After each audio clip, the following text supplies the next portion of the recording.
Well, workers at Japan's Fukushima plant say the ground under the facility is cracking and radioactive steam is escaping through the cracks. The cooling system at the plant failed after the devastating tsunami hit Japan in March, sparking a nuclear crisis. But new evidence suggests that Fukushima reactors were doomed to cripple even before the massive wave reached them.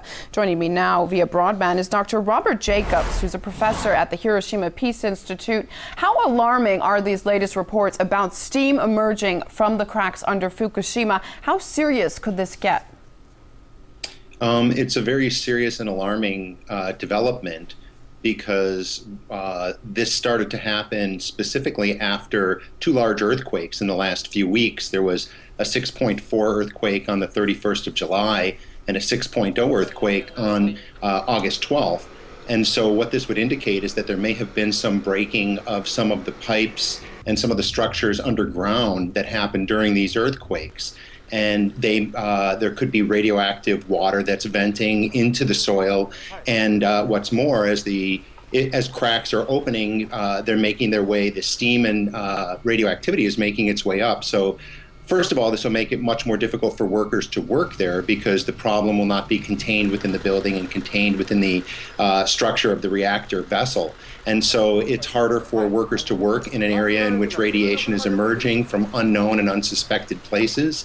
And it's an indication that that radioactive material is moving under the ground. Also, workers say the damage was done when the earthquake struck, not after the tsunami swept through. Shouldn't a facility like this have been much more earthquake-proof, given their regularity in Japan? Yes. This facility, you may remember, it was designed to withstand an 8-point earthquake, and what we had was a 9-point earthquake. And so these facilities were designed with the best case scenario in mind, and clearly there's much higher earthquakes are possible. Yes, if it's the case that, there's certainly a great deal of evidence that appears to suggest that the first reactor, reactor number 1, was melting down by the time the tsunami hit. So if that's the case, that the reactor was melting down as a result of the earthquake and not as a result of the tsunami, a 9-point earthquake is something that has the potential to happen throughout Japan, and that would put the reliability and the design safety of all of these reactors in question. And just to refer back to that first point about the radioactive steam, there's continuing to be these aftershocks. So when you have a fragile structure that's already suffered a great deal of damage and you have continual aftershocks at the level of 6.0, there's been some even higher.